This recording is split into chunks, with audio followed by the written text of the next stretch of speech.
Lieutenant Sarah Chun stepped into the briefing room at Naval Special Warfare Command, her boots clicking against the polished floor. The room fell silent as 20 pairs of eyes turned toward her. She was the only woman among the elite group of Navy SEALs and intelligence officers gathered for the classified operation briefing. Admiral Marcus Stone, a decorated veteran with silver hair and piercing blue eyes, looked up from his documents. His reputation preceded him, a hard-nosed commander who had led successful missions in 3 different war zones. He was known for his direct approach and little patience for what he considered weakness. "Gentlemen," Admiral Stone began, deliberately emphasizing the word while glancing at Sarah, "we have a new addition to Operation Neptune's Trident.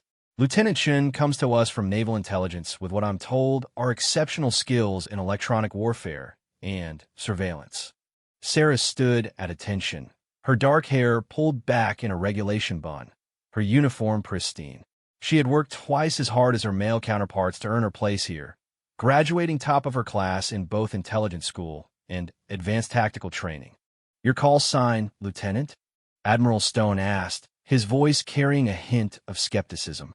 "Shadow, sir," Sarah replied crisply. A few snickers echoed around the room. Admiral Stone raised an eyebrow and leaned back in his chair. "Shadow? That's quite ambitious for someone who's never seen real combat. Tell me, Lieutenant Shadow, what makes you think you can operate in the dark corners of the world where these men have proven themselves?" The room temperature seemed to drop several degrees. Sarah felt the weight of every stare, but her voice remained steady. "With respect, sir, my record speaks for itself. I've successfully infiltrated and gathered intelligence from 12 high-value targets across 3 continents. My electronic warfare capabilities have prevented enemy communications in 17 separate operations. Paper victories," Admiral Stone dismissed with a wave of his hand. "Real war isn't about sitting behind a computer screen, Lieutenant. It's about making split-second decisions when bullets are flying and lives are on the line." Commander Jake Rodriguez, one of the SEAL team leaders, shifted uncomfortably in his seat. He had reviewed Sarah's file and knew her achievements were far from ordinary. But speaking up against the Admiral during a briefing wasn't protocol.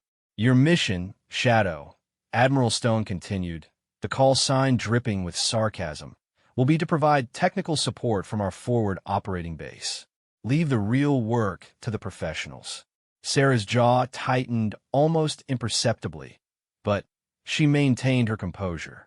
"Understood, sir." The briefing continued with details about their target, a terrorist cell operating out of a fortified compound in the mountains of Afghanistan. Intelligence suggested they were planning a major attack on American interests, but the exact location and timing remained unknown. As the meeting concluded, Sarah gathered her materials and headed toward the exit. She could hear whispered conversations behind her, some expressing doubt about her capabilities, others questioning why a woman had been assigned to such a critical mission. Outside the briefing room, Commander Rodriguez caught up with her. "Don't let the Admiral get to you, Chun. He's old school, but he respects results. Show him what you can do, and he'll come around." Sarah nodded appreciatively. "Thanks, Commander. I didn't expect a warm welcome, but I'm here to do a job." "What's your real story?" Rodriguez asked as they walked down the corridor. "Your file is impressive, but there are a lot of classified sections." Sarah paused at a window overlooking the training grounds where SEAL candidates were running through obstacle courses. 3 years ago, I was part of a joint task force tracking a weapons dealer in Syria. Our team was compromised, and I spent 6 days behind enemy lines with no communication, no backup, and no extraction plan. "How did you survive?" "I became a shadow," she said simply. "I learned that being invisible isn't about hiding. It's about becoming part of the environment, understanding your enemy better than they understand themselves, and striking when they least expect it."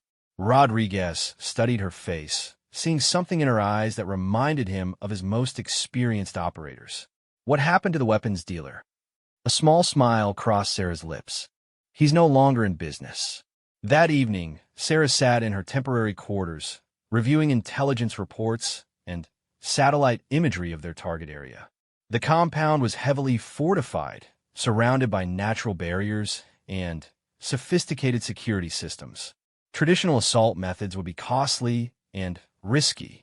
Her laptop screen displayed multiple data streams, intercepted communications, thermal imaging, and electronic signatures from the target area. As she analyzed the information, patterns began to emerge that others had missed. The terror cell wasn't just planning one attack. They were coordinating with multiple groups across the region. The compound wasn't their headquarters. It was a communications hub.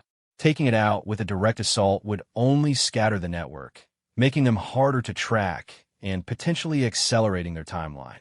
Sarah worked through the night, building a comprehensive picture of the enemy's operations. She identified key vulnerabilities in their communication systems and developed a plan that could neutralize the entire network without firing a single shot. The next morning, she requested a meeting with Admiral Stone. His aide initially tried to schedule her for the following week, but Sarah insisted it was urgent. "This better be important, Lieutenant," Admiral Stone said as she entered his office. "I have a conference call with the Pentagon in 15 minutes. Sarah placed a tablet on his desk, displaying her analysis. "Sir, I believe our current approach is flawed. A direct assault on the compound will alert the entire network and potentially trigger the attacks we're trying to prevent." Admiral Stone barely glanced at the screen. "Your job is technical support, not strategic planning. The mission parameters have already been approved at the highest levels. But, sir, if you'll just look at the data, dismiss, Lieutenant. And, in the future, remember your place on this team." Sarah left the Admiral's office feeling frustrated but not defeated. She knew her analysis was correct, and she also knew that following the current plan would likely result in mission failure and potentially American casualties. That afternoon, during final mission preparations, she quietly approached Commander Rodriguez. "Jake, I need you to look at something." Rodriguez reviewed her findings, his expression growing more serious with each page. "This is solid intelligence work, Chun. Have you shown this to the Admiral?" "He won't listen. He's already made up his mind about me and the mission."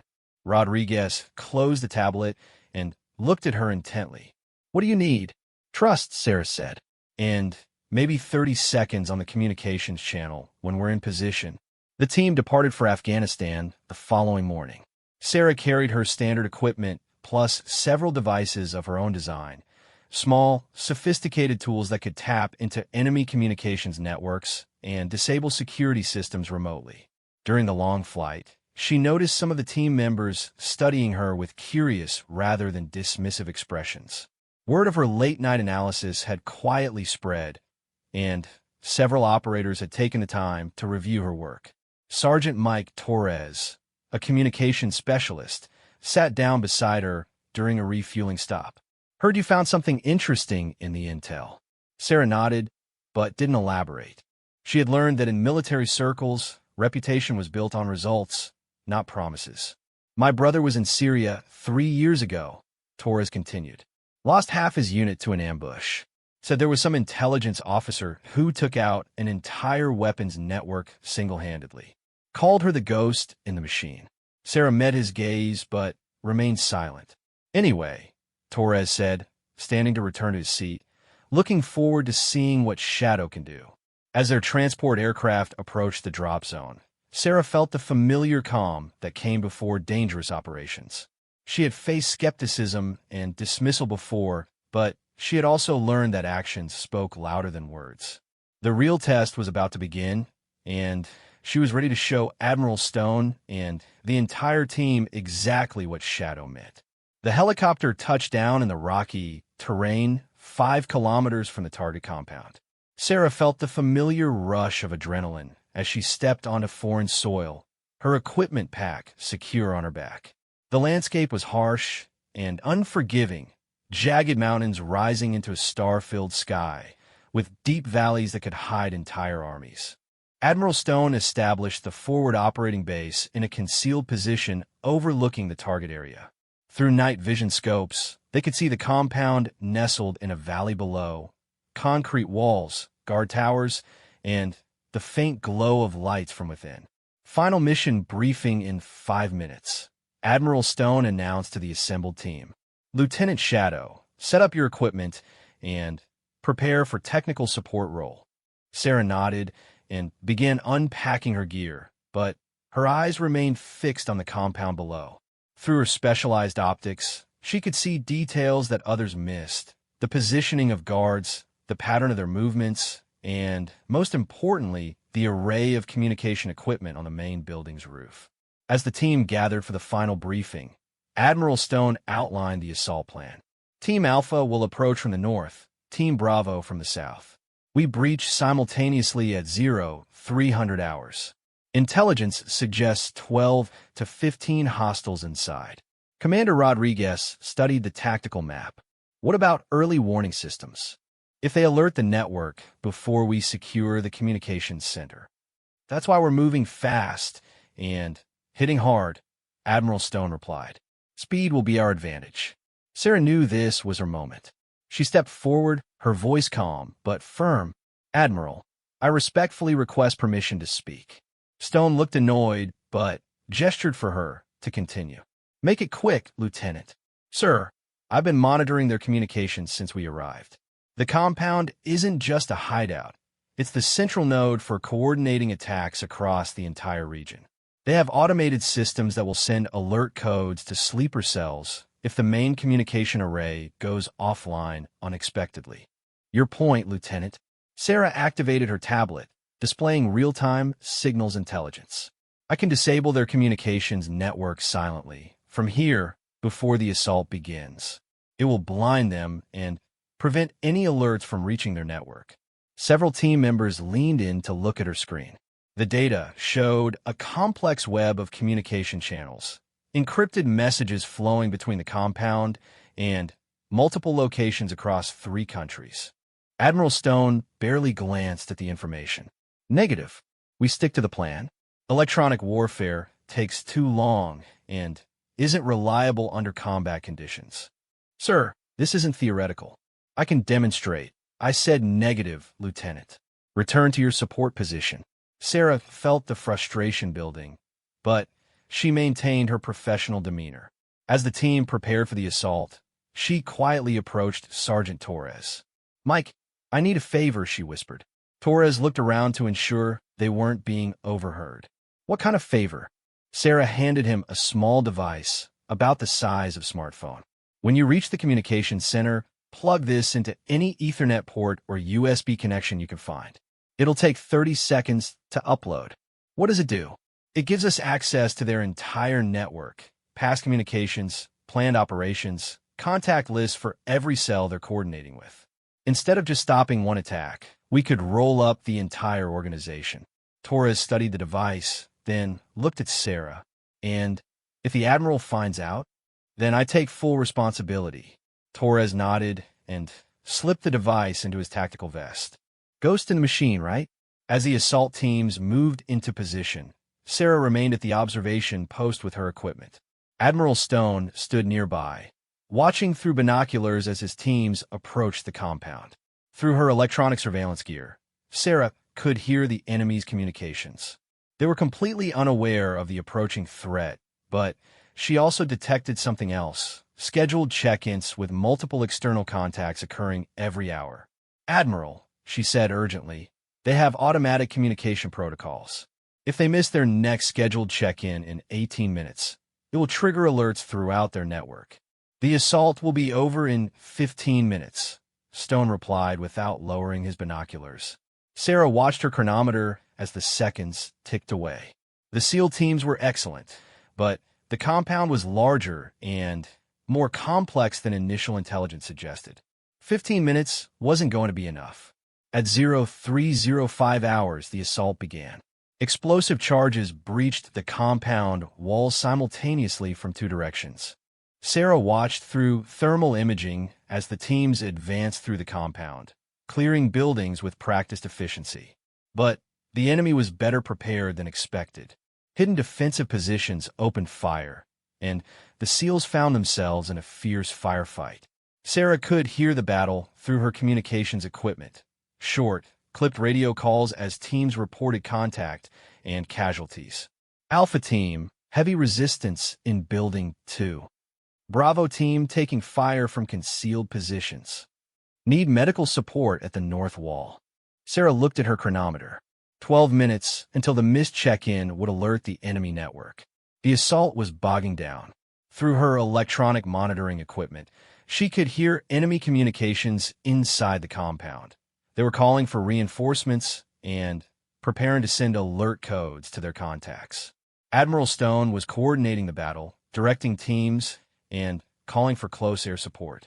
Sarah knew she had to make a decision that could end her military career. She activated her equipment and began the electronic attack she had planned. Her fingers flew across multiple keyboards as she penetrated the enemy's communication systems. Within seconds, she had access to their internal network. The compound's communication array went silent. Enemy radios stopped working. Their internet connections died. Most importantly, their automatic alert systems were disabled. "Admiral," she called out, "enemy communications are down. They can't call for help or send alerts." Stone turned to her with surprise and anger. "I ordered you to maintain support role only." "Sir, the network threat has been neutralized. Teams can take their time to clear the compound safely." Before Admiral Stone could respond, Commander Rodriguez's voice came over the radio. "Actual, this is Alpha Leader. Enemy resistance has dropped significantly. They seem to be having communication problems and can't coordinate their defense." Sarah had also uploaded Torres's device data to her systems.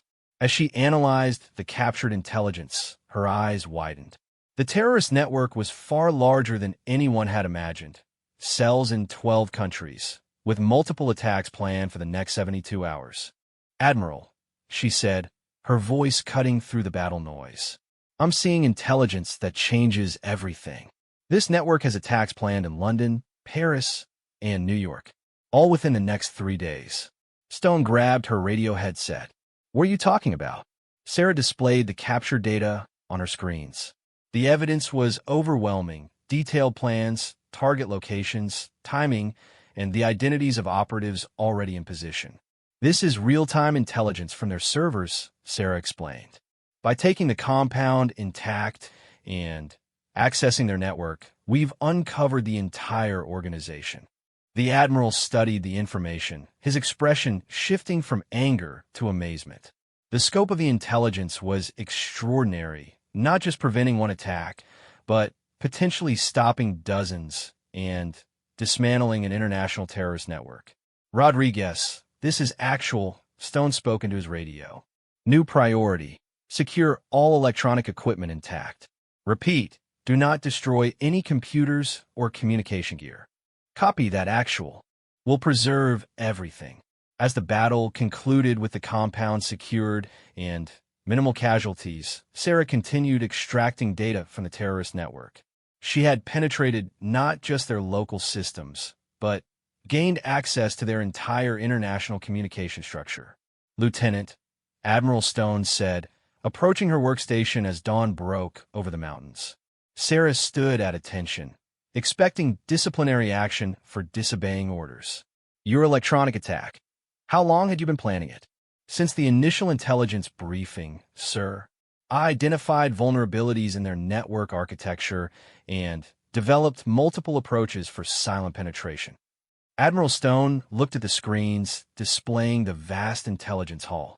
Names, faces, locations, and plans for terrorist attacks across the globe were laid out in detailed organization charts. "And if I hadn't refused your initial request, we could have taken down their communications before the assault, sir. 0 casualties, complete intelligence capture, and the ability to track their entire network in real time." The Admiral was silent for a long moment, studying the woman who had just handed him one of the greatest intelligence victories in recent military history. "How many attacks did you just prevent, Lieutenant?" Sarah consulted her analysis. "Based on the captured communications, at minimum 15 major attacks across 6 countries, sir, potentially saving thousands of civilian lives." Admiral Stone looked out over the secured compound where his teams were carefully cataloging capture materials. The mission he had planned as a simple raid had become a counterterrorism triumph thanks to one officer he had dismissed and underestimated. But Sarah wasn't finished yet. As she continued analyzing the captured data, she discovered something that would change everything again. And this time, the stakes would be even higher. Sarah's fingers moved rapidly across her keyboard as she dove deeper into the captured terrorist network data. What she discovered in the encrypted files made her blood run cold. This wasn't just about preventing attacks. They had stumbled upon something much bigger. "Admiral," she called out, her voice tight with urgency. "I need you to see this immediately." Admiral Stone approached her workstation, still processing the magnitude of the intelligence victory. The early morning sun cast long shadows across the mountain valley, but Sarah's screens glowed with data that could reshape their understanding of global terrorism. "What is it, Lieutenant?" Sarah pulled up a series of financial transactions and communication logs. "Sir, this network wasn't just planning attacks. They've been selling weapons-grade plutonium to multiple buyers. According to these records, they have enough material for at least 3 dirty bombs." The color drained from Admiral Stone's face. "Are you certain?" "The financial records are detailed, sir. Bank transfers, delivery schedules, and buyer codes. But there's more. One of the buyers is planning to use their material in Washington, D.C. within 48 hours. Admiral Stone immediately activated his secure satellite communication system. "Give me the Pentagon, Priority Alpha," and patch in CIA Director Morrison. While the Admiral coordinated with higher command, Sarah continued her analysis. The terrorist network had been operating for over 2 years, building relationships with corrupt officials in multiple countries and establishing sophisticated supply chains for weapons trafficking. Commander Rodriguez approached, still wearing his tactical gear from the compound assault. "Chun," Torres told me about the device. "The intelligence you captured is incredible, but I hear there's more bad news." Sarah nodded grimly. "The worst news. They're not just terrorists, they're nuclear smugglers. And one of their buyers is already in the United States." She displayed a series of intercepted messages on her screen. The communications were coded, but Sarah had broken their encryption system. The messages revealed a chilling timeline. A buyer identified only as Mountain Eagle had received weapons-grade material and was preparing for deployment in the American capital. "How long until you can identify Mountain Eagle?" Rodriguez asked. Sarah's analysis was methodical and precise. She cross-referenced communication patterns, financial transactions, and geographical data. Based on the communication frequency and response times, Mountain Eagle is operating on the East Coast. The material was delivered through a port city, likely Baltimore or Norfolk. Admiral Stone finished his call with Pentagon leadership and returned to Sarah's workstation. His expression was grave. "Washington wants immediate analysis of all captured data. They're mobilizing every available resource to track down this threat." "Sir," Sarah said, "I can do more than just analyze. I can track Mountain Eagle in real time." "Explain." Sarah had identified that Mountain Eagle was still using the same communication network as the compound they had just captured. "Mountain Eagle doesn't know we've compromised his network. I can monitor his communications and potentially trace his location through electronic signals." Admiral Stone studied her with new respect. "How quickly can you set this up?" "I'm already monitoring, sir. But to get precise location data, I need to be closer to major communication hubs on the East Coast." The next 6 hours became a blur of activity. Sarah worked with minimal breaks, monitoring electronic communications while coordinating with intelligence agencies across multiple continents. Her workstation became the nerve center for a massive counterterrorism operation. Through intercepted communications, Sarah tracked Mountain Eagle's movements. He was indeed in the Washington, D.C. area, and his messages suggested the attack was planned for the following day during a major political event. "I have a location," Sarah announced as Admiral Stone returned from another briefing with Washington. "Mountain Eagle is operating from somewhere in the Arlington area. His last communication ping came from within a 3-mile radius of the Pentagon." The irony wasn't lost on anyone. A terrorist with nuclear material was operating practically next door to the heart of American military command. "What else can you tell us about him?" Admiral Stone asked. Sarah had been building a profile based on communication patterns and behavioral analysis. He's careful, but not paranoid. Ex-military based on his operational language and time references. Probably Special Forces background. He's working alone for this operation, but has logistical support from the network we just captured. Admiral Stone made another call to Pentagon leadership. The conversation was brief, but intense. When he finished, he looked at Sarah with an expression she hadn't seen before. Complete professional respect.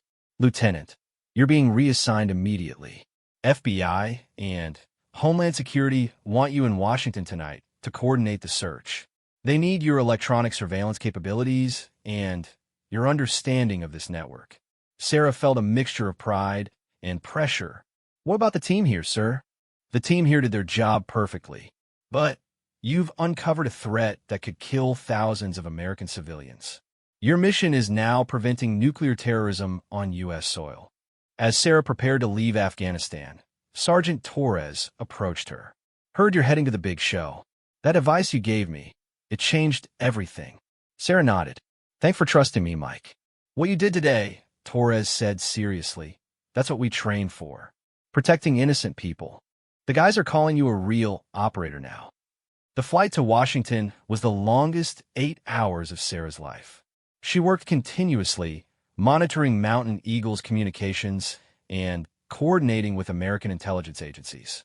By the time she landed at Andrews Air Force Base, she had identified potential target locations and narrowed Mountain Eagle's position to a specific neighborhood. FBI Director Sarah Mills met her personally at the airport. Lieutenant Chun, I've read your analysis.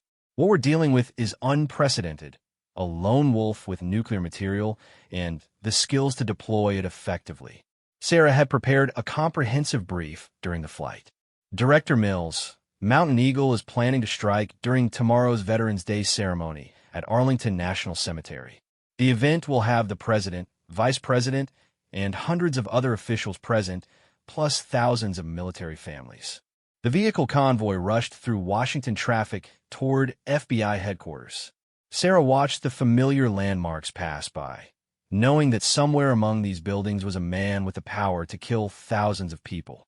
At FBI headquarters, Sarah found herself in a situation room filled with the highest levels of American law enforcement and intelligence officials. Maps, photographs, and electronic monitoring equipment covered every available surface. Lieutenant, Director Mills began, we need your assessment of our options. Sarah had been thinking about this throughout the flight. Mountain Eagle is still using the compromised network because he doesn't know we captured it. I can continue monitoring his communications, but more importantly, I can manipulate them. CIA Director Morrison leaned forward. What kind of manipulation? I can feed him false information through the network. Make him think the ceremony has been moved or canceled. Buy us time to locate him physically. The room fell silent as officials considered the implications. Using deception against a nuclear terrorist was risky. If he suspected the network was compromised, he might accelerate his timeline or change targets. Admiral Stone, who had flown directly from Afghanistan, spoke up. Director Mills, I've seen Lieutenant Chun operate under extreme pressure. Her judgment has been flawless throughout this mission. Sarah felt the weight of the decision. There's one more option, she said quietly. I can trace his exact location when he next communicates, but it requires me to actively ping his device. He'll know someone is tracking him, but we'll have his precise coordinates. Director Mills studied Sarah intently.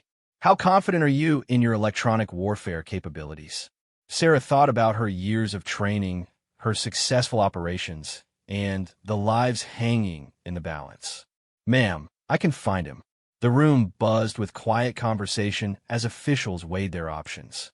Outside the windows, Washington, D.C. continued its normal rhythm, unaware that a nuclear threat was hidden somewhere among its neighborhoods.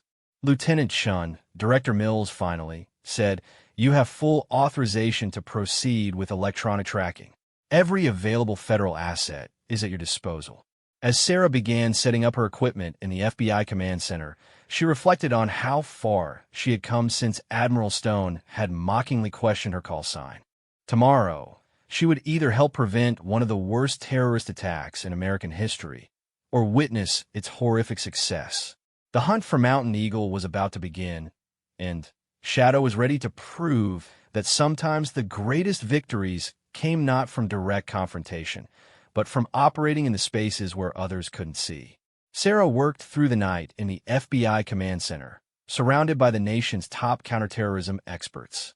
Her multiple computer screens displayed a complex web of intercepted communications, financial data, and electronic signatures that painted a terrifying picture of Mountain Eagle's capabilities.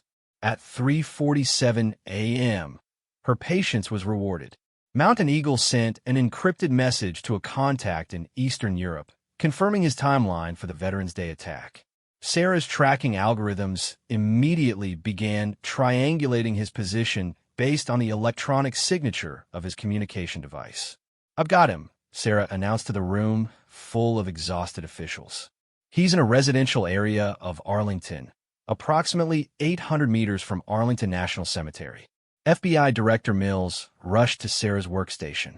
"How precise is that location?" Sarah's fingers flew across her keyboard, refining the data. "I can narrow it down to a specific city block, but pinpointing the exact building will require additional signals intelligence."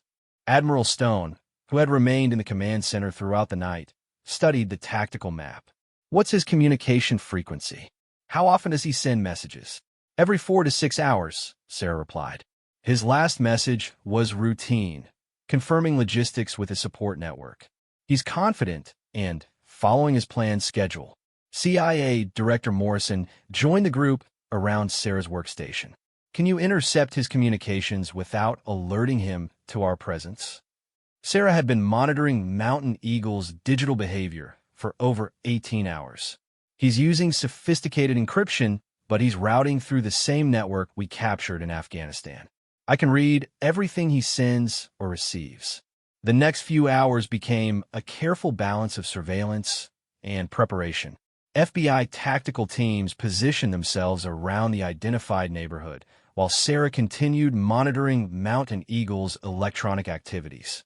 They needed to locate him precisely without alerting him to their presence. At 6:15 a.m., Mountain Eagle made a critical mistake. He sent a message asking about weather conditions for the ceremony, revealing he was concerned about wind patterns affecting his device deployment. Sarah immediately recognized the tactical significance. "He's planning an aerial dispersal," she informed the command team. "Wind direction matters for dirty bomb effectiveness. That narrows down his possible locations significantly." Sarah overlaid weather data, topographical maps, and sightlines to Arlington National Cemetery. The analysis revealed only 3 possible locations that would give Mountain Eagle the optimal position for his planned attack. "Building A is a residential complex with clear sightlines," Sarah explained, pointing to her tactical display. "Building B is a construction site with multiple access points. Building C is an abandoned office building scheduled for demolition." FBI Tactical Commander Agent Martinez studied the options. Which one fits his operational profile? Sarah had been analyzing Mountain Eagle's behavior patterns throughout the night. Based on his communication style and timing, he prefers controlled environments. The construction site is too exposed, and the residential complex has too many civilians. My assessment is Building C, the abandoned office building. Admiral Stone nodded approvingly. Sound tactical reasoning. What's your confidence level? 75%, sir. But we can increase that with one more communication intercept. At 7:30 a.m., Sarah's equipment detected another message from Mountain Eagle. This time, she was ready with active tracking protocols. Her systems locked onto his signal and traced it to its exact source. "Confirmed location," Sarah announced triumphantly. "Building C, 4th floor, northwest corner. He's approximately 90 meters from the window facing Arlington National Cemetery." The command center erupted in coordinated activity. FBI tactical teams received final briefing information while bomb disposal experts prepared specialized equipment for handling weapons-grade nuclear material. But Sarah wasn't finished. As she continued monitoring Mountain Eagle's activities, she discovered something that changed everything again. Director Mills, Sarah called urgently. Mountain Eagle just received a message from an unknown contact. Someone else is coordinating with him. Someone we haven't identified. Sarah's analysis revealed that Mountain Eagle wasn't working alone as they had assumed. A second operative was providing real-time intelligence and tactical support from an unknown location. Can you identify this second contact? Director Mills asked. Sarah was already working the problem. The communication routing is different, more sophisticated. This person is using military-grade encryption and multiple proxy servers. Give me 15 minutes. The tactical situation had suddenly become more complex. Instead of one terrorist with nuclear material, they were dealing with a coordinated team of unknown size. Admiral Stone studied the new intelligence. Lieutenant, what's your assessment of this second operative's capabilities? Sarah's analysis was methodical. The encryption sophistication suggests intelligence background. Communication timing indicates East Coast location. Most concerning, this person has been providing Mountain Eagle with real-time security updates about federal law enforcement activities. The implications hit everyone simultaneously. The second operative had access to information about their counterterrorism operation. We have a leak, Director Mills said grimly. Sarah continued her electronic investigation while FBI teams prepared for the tactical operation. Her analysis of communication patterns and data routing led to a shocking discovery. The second operative isn't just providing intelligence, Sarah announced. Based on message content analysis, this person is actually directing the operation. Mountain Eagle is following orders, not acting independently. Agent Martinez looked up from his tactical planning. Are you saying Mountain Eagle is just the delivery system? Exactly. The real mastermind is safely positioned elsewhere, directing the attack remotely while maintaining plausible deniability. Sarah's revelation meant their operation was only addressing half the threat.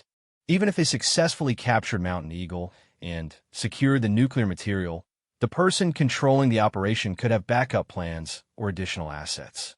Can you trace this mastermind's location? Admiral Stone asked. Sarah had been working on exactly that problem. The routing is extremely sophisticated, but every communication system has vulnerabilities. I need to wait for the next message exchange and then attempt active penetration of their security protocols. At 8:45 a.m., Mountain Eagle and his controller exchanged final coordination messages. Sarah launched her most sophisticated electronic attack, using techniques she had developed during her years in intelligence operations. Her attack succeeded, but barely. The mastermind security systems were military-grade, and Sarah had only seconds before they detected the intrusion.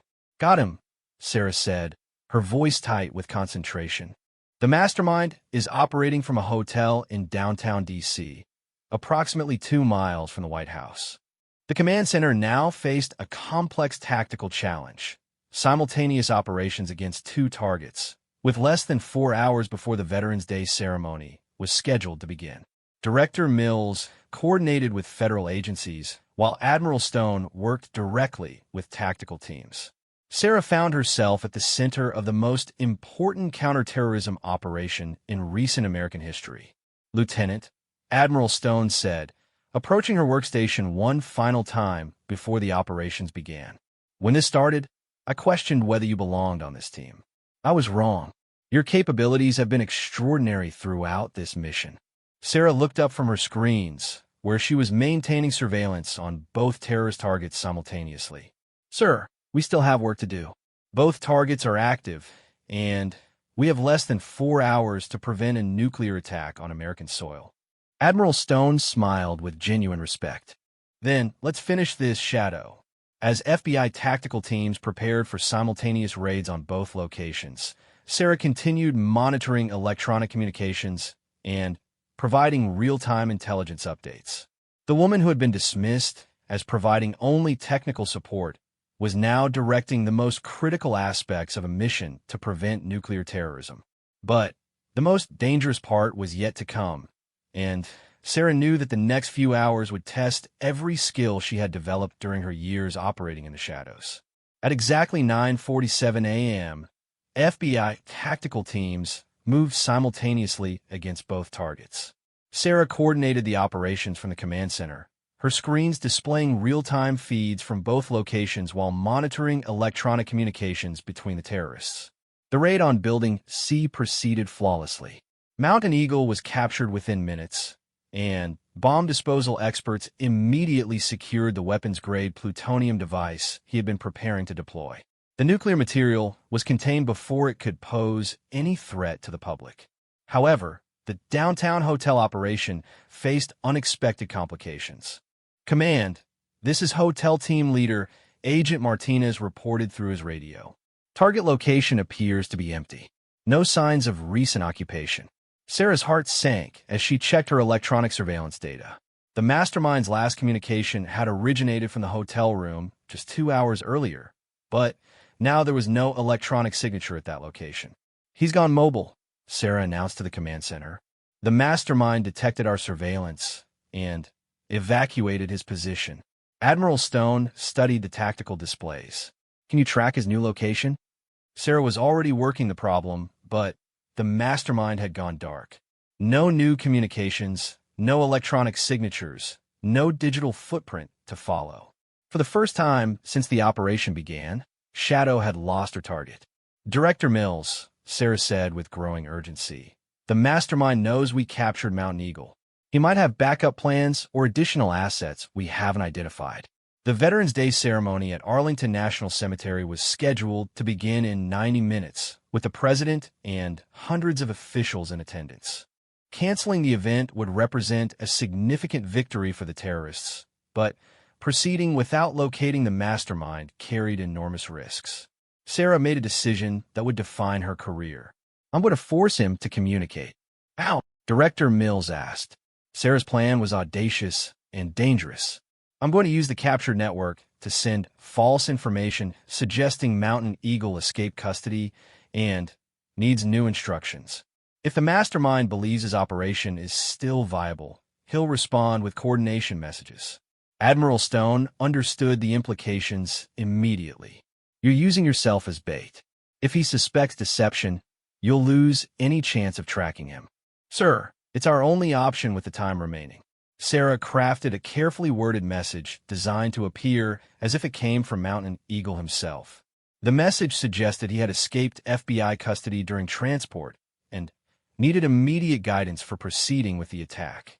The command center fell silent as Sarah transmitted the deception through the terrorist communication network. Everyone waited to see if the mastermind would respond.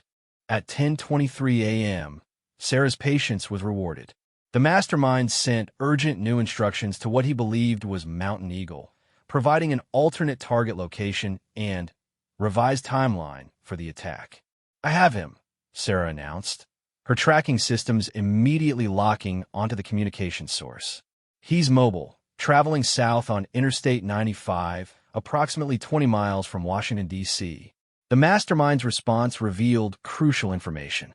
Not only was Sarah able to track his location, but the content of his message showed he had additional nuclear material and was preparing to execute the attack personally.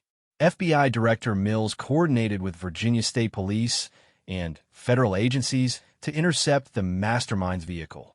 Sarah provided continuous tracking updates as the target moved along the interstate highway system. Vehicle identified, reported the Virginia State Police helicopter pilot. Black SUV, license plate matching federal description, traveling at high speed southbound. But the mastermind wasn't finished. As law enforcement closed in, he transmitted one final message that chilled everyone in the command center. Message content suggests he's preparing to detonate his device regardless of target location, Sarah reported. He's willing to cause casualties wherever he's caught rather than surrender. The chase continued for another 12 minutes before the mastermind's vehicle was surrounded by federal agents on a stretch of highway 28 miles south of Washington, D.C. Through drone surveillance, Sarah and the command center team watched as the suspect vehicle stopped. All units maintained distance, Agent Martinez commanded. Suspect may be armed with nuclear device. Sarah monitored electronic signals from the area, watching for any attempt by the mastermind to trigger his weapon. Her screens showed no immediate electronic activity, but the situation remained extremely dangerous. FBI bomb disposal experts approached the vehicle using specialized robots equipped with radiation detection equipment. The operation took 43 minutes of careful, methodical work before they confirmed the device was secured and the suspect was in custody. At 11:47 a.m., 13 minutes before the Veterans Day ceremony was scheduled to begin, Director Mills announced to the command center, all threats neutralized. Nuclear materials secured. Operation successful. The room erupted in applause and relief, but Sarah remained focused on her screens, ensuring no additional threats remained hidden in the electronic intelligence they had captured. Admiral Stone approached her workstation as she completed her final security scans.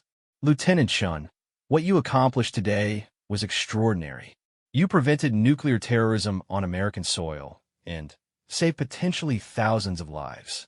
Sarah looked up from her computers for the first time in hours, finally allowing herself to feel the magnitude of what they had achieved. Sir, it was a team effort. Every person in this operation played a crucial role. But you were the key to everything, Admiral Stone continued. Your electronic warfare capabilities, your analytical skills, and your tactical judgment made the difference between success and catastrophe. Director Mills joined their conversation. Lieutenant, the President wants to personally thank you for your service. What you did today will remain classified, but your contribution to national security will not be forgotten. As the command center began standing down from emergency operations, Sarah reflected on the journey that had brought her to this moment. 3 days earlier, Admiral Stone had questioned her qualifications and dismissed her call sign as presumptuous. Now, he and the nation's top officials recognized her as one of the most capable intelligence operators in the military. Commander Rodriguez, who had flown in from Afghanistan to coordinate with the FBI operation, found Sarah as she was securing her equipment. Chun, the team wanted me to tell you something. What's that, Jake? Your call sign isn't just approved anymore. After what you did in Afghanistan, and today, Shadow is legendary. The guys are already talking about requesting you for future operations. Sarah smiled, remembering her first day with the team when several SEALs had snickered at her call sign. Tell them I'm honored to serve alongside them. Admiral Stone returned for one final conversation before departing for Pentagon briefings. Lieutenant, I owe you an apology. When you first reported to my command, I made assumptions based on prejudice rather than capability. Your performance throughout this operation has been exceptional by any measure. Sir, I understand the skepticism. I've faced it throughout my career. The important thing is that we succeeded in protecting American lives. What are your plans after this operation? Sarah had been thinking about that question. I'd like to continue serving in special operations, sir. There are other threats out there, and I believe my skills can make a difference. Admiral Stone nodded approvingly. You'll have my highest recommendation for any assignment you choose. The military needs more officers like you. As Sarah left FBI headquarters that evening, she walked past Arlington National Cemetery, where thousands of families had safely attended the Veterans Day ceremony, unaware of how close they had come to experiencing a nuclear terrorist attack. Her phone buzzed with a text message from Sergeant Torres in Afghanistan. Heard the news through channels. Ghost in the Machine strikes again. Proud to serve with you. Sarah smiled as she looked back at the government buildings where she had just helped coordinate one of the most important counterterrorism operations in American history. When she had chosen her call sign years earlier, she had envisioned operating in the shadows to protect innocent people from those who would harm them. Today, Shadow had lived up to its name in ways she had never imagined possible. The woman who had been mocked for her presumptuous call sign had proven that sometimes the most powerful weapon against terrorism wasn't the biggest gun or the fastest jet, but the ability to see and strike where enemies least expected it. Admiral Stone would never again question the capabilities of an officer based on prejudice rather than performance. The Pentagon had learned the value of electronic warfare and intelligence operations in modern counterterrorism. and Sarah Chun had established herself as one of the most effective special operations officers in the military. But most importantly, thousands of American families had returned home safely that night, never knowing that a young woman called Shadow had spent 3 days working tirelessly to preserve their lives and freedoms. The war room that had initially fallen silent with skepticism had ultimately been shocked into respectful silence by Shadow's extraordinary capabilities. In the end, actions had spoken far louder than words, and Lieutenant Sarah Chun had proven that true strength often came from the most unexpected sources.